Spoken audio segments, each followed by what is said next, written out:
नायगाव व देगलूर विधानसभा मतदारसंघातील कार्यकर्त्यांना घेऊन काँग्रेसमध्ये जाण्याचा ठराव केला पारित। नांदेडचे दिवंगत खासदार वसंतराव चव्हाण यांच्या दुःखद निधनानं नांदेडमध्ये काँग्रेसची पोकळी निर्माण झाली। ती भरून काढण्यासाठी व त्यांच्या चिरंजीवांना प्राध्यापक रवींद्र चव्हाण यांना लोकसभा उमेदवारीसाठी पूर्ण ताकदीने त्यांच्या पाठीमागे राहून नायगाव विधानसभेमध्ये डॉक्टर मीनल खदगावकर यांना निवडून आणायचे आणि लवकरच काँग्रेसमध्ये प्रवेश करणार आहोत असं स्पष्ट खदगावकर कुटुंबियांनी केलं। जनतेचा आवाज 24/7 न्यूजसाठी नायगाव प्रतिनिधी धम्मदीप भद्रे।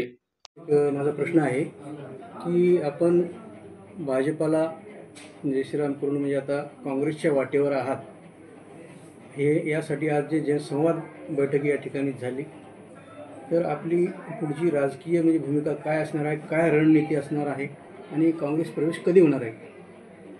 आणि आजची मीटिंगच त्या निमित्तानं होती की मला आपल्या जनतेला विचारायचं होतं की अशा प्रकारचा प्रस्ताव आहे की लोकसभेला आहे ते रवींद्र चव्हाण यांना निवडणुकीला उभं करायचं आणि विधानसभेला जे आहे ते मिनलला डॉक्टरला उभं करायचं। तर त्याबद्दल काय करावं असं तुमच्यासमोर मी सगळ्याशी चर्चा केली आणि मला अतिशय आनंद आहे की 100% लोकांना त्या गोष्टीला प्रतिसाद दिला आणि प्रत्येकाने सांगितलं की हा निर्णय चांगला आहे आणि आपण काँग्रेसमध्ये जाऊन मिनलला उभं करा असं आमच्या सगळ्या कार्यकर्त्यांनी आज ठराव घेतला। बरं, आपल्यासोबत 2 आमदार येणार होते अशी चर्चा होती, त्या संदर्भात नाही पहा, एक तर ते मला जे निरोप आला ते सांगतो, घाटेंची काही कोर्टामध्ये केस होती औरंगाबाद कोर्टामध्ये आणि आमचे ओमप्रकाश कोकर्णा यांच्या मंडळी आजारी असल्यामुळे त्यांनी काल मुंबईला घेतली निरोप आहे।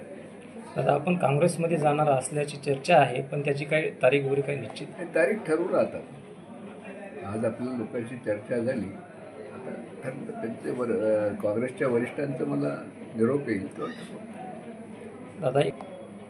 तुम्ही पाहिलं ना, आता हजारो कार्यकर्ते आज होते ना, आजची सभाच त्यासाठी होती ना, सगळ्यांच्या विचाराला मान्यता दिली ना, तुमच्या समोर ठरावच घेतला ना। सर, काँग्रेस हायकमांडशी आपलं काय म्हणजे आता पण चर्चा झाली का, बोलणं झालं का? झालेली आहे। कोणाशी बोलणं झालं आपलं काय असं सांगता येत नाही मला पूर्ण होईल, पण मला काही गोष्टी आपल्याला राजकारणामध्ये एकदम सांगता येत नाही।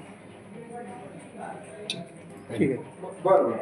असा कार्यक्रम ठेवण्याचा उद्देश आणि त्यानंतर आपण काँग्रेस पक्षामध्ये केव्हा प्रवेश करणार आहात? जसं मी आपल्याला म्हणाले की राजकारणात ही माझी सुरुवात कार्यकर्त्यांच्या आणि सर्वसामान्य जनतेच्या माध्यमातून झालेली आहे।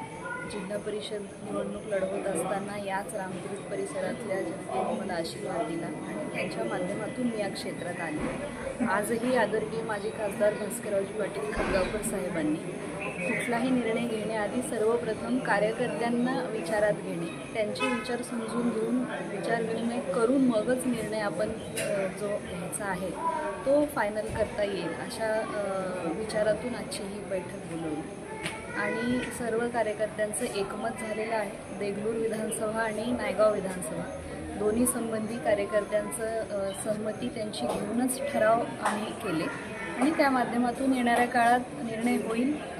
प्रवेश केव्हा करायचा आहे दादा सांगतील आणि आम्ही सर्व प्रवेशासाठी आणि पुढे महाविकास आघाडीमध्ये आणि काँग्रेस पक्षामध्ये काम करण्यासाठी सज्ज आहोत।